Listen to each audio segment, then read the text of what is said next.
예수께서 신포도주를 받으신 후에 이르시되 다 이루었다 하시고 머리를 숙이니 영혼이 떠나가시니라.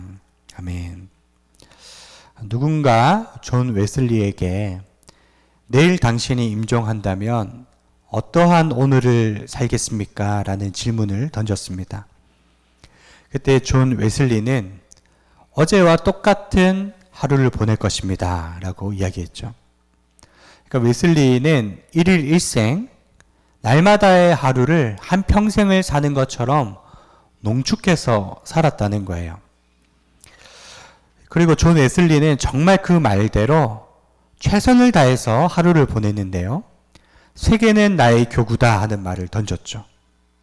그는 녹슬어 없어지는 인생이 아니라 닳아 없어질 정도로 복음을 증거하며 영국 전역을 말을 타고 다니며 복음을 증거했습니다. 그때 당시에 음향시설도 없고 마이크도 없는데 생목소리로 2만 명, 3만 명 앞에서 말씀을 전하고 또 자리를 옮겨서 말씀을 전하고 그러면서 영적 대각성, 놀라운 회개의 부흥을 일으킨 것이죠. 그 웨슬리가 87세 때 자택에서 소천했는데요. 죽을 때 굉장히 의미 있는 말을 던졌어요. 기력이 다 쇠하여져서 고열에 시달리다가 갑자기 옆에 있는 사람에게 종이와 펜을 좀 주시오. 근데 종이와 펜을 받았는데 힘이 없어서 적지를 못하는 거예요. 그래서 옆에 있는 사람이 불러주시면 제가 대신 적어드리겠다고 이렇게 얘기했습니다. 마지막 유언 같은 말이죠.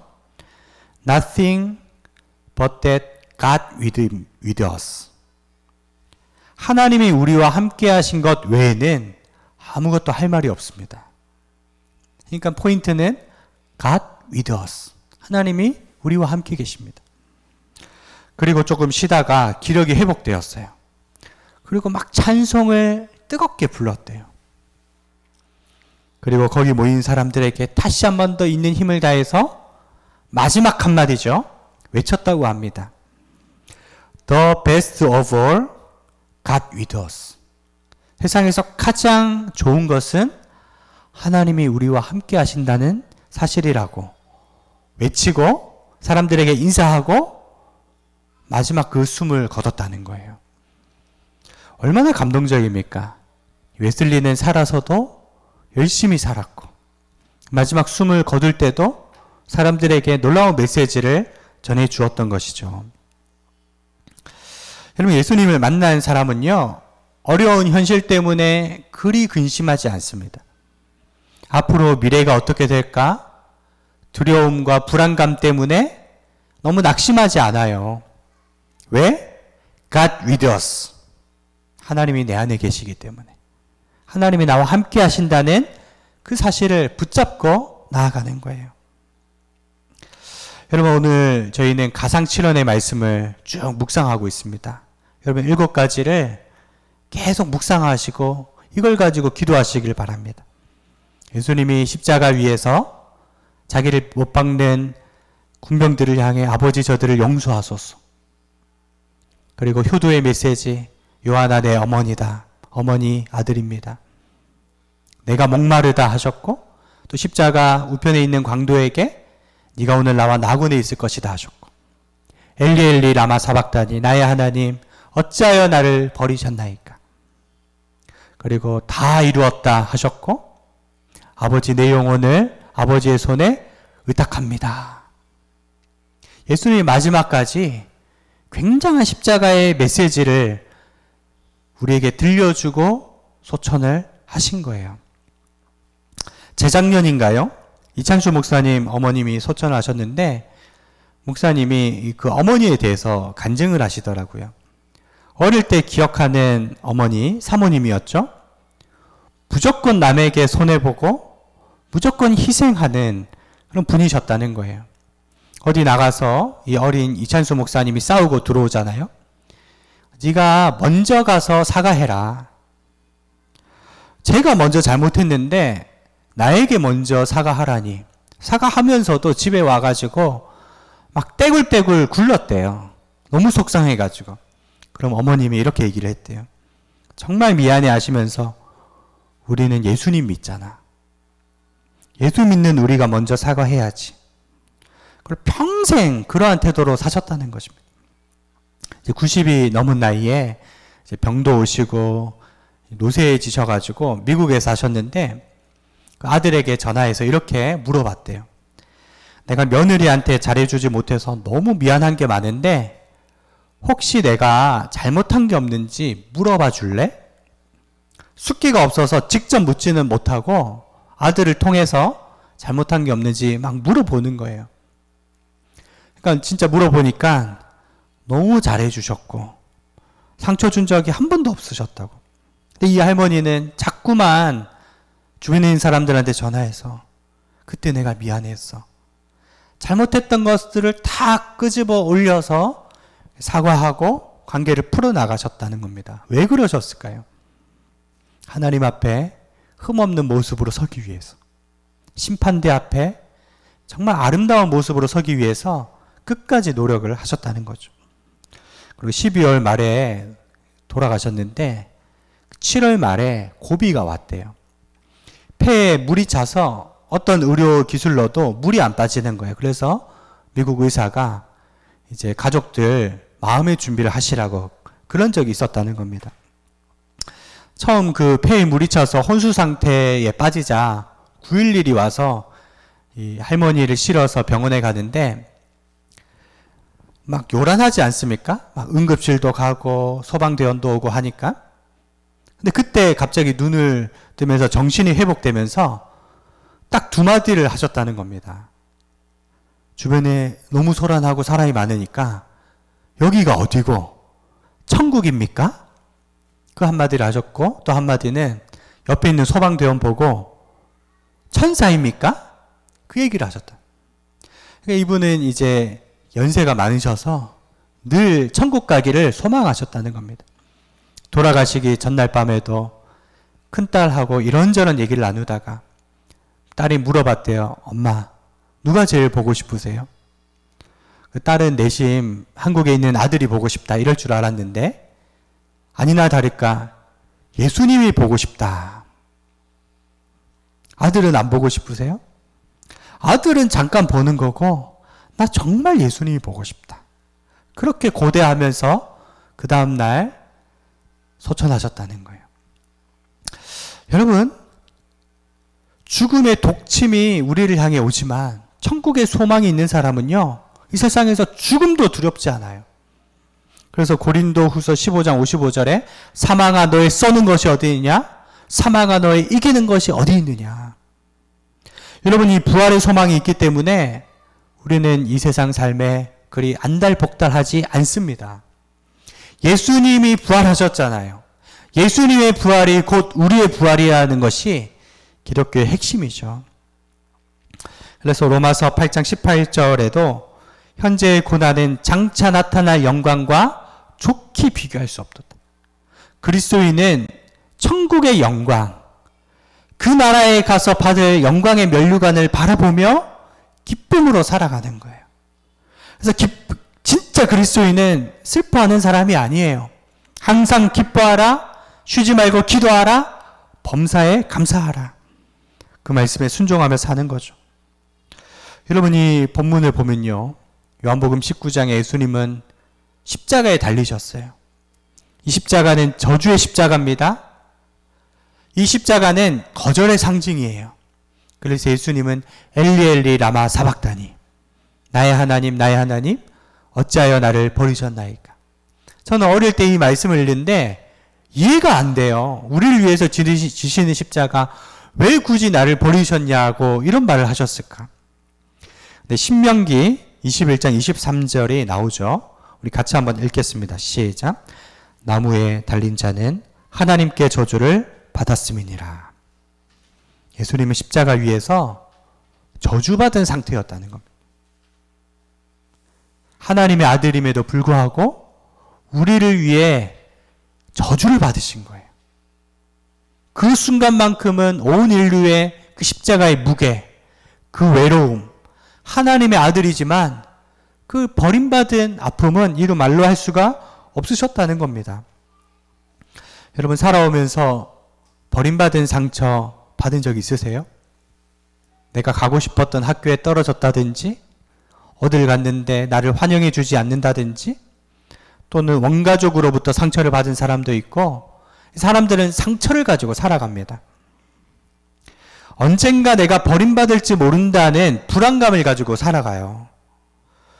여러분 세상에 하나님 모르는 사람들을 보세요. 하나님께로부터 단절되었다는 영혼의 단절감으로 굉장히 불안해합니다. 이게 존재적 불안입니다. 마치 사람 많은 데서 부모를 잃어버린 아이처럼 굉장히 공허해하는 것입니다. 인근 교회에 어느 청년부 목사님이 있는데 그 교회에 2~300명의 청년이 있대요. 근데 그 80%의 청년이요 다 정신적인 문제가 있다는 겁니다. 어떤 청년들은 정신병원에서 늘 자살 시도를 하면서 살아가는 청년이 있고, 마약을 하다가 교도소에 가 있는 청년이 있고, 히키코모리로 방 안에 쓰레기를 막 쌓아두고 있는 청년이 있고, 200~300명인데 20%가 그렇다는 거예요. 여러분 요즘에는 정말 이러한 감정적인 어려움으로 살아가는 사람들이 많습니다. 근데 기억하십시오. 예수님은 우리의 아픔을 치유하기 위해 십자가에 달리신 겁니다. 이것은 관념적인 것이 아니라 굉장히 실제적인 겁니다.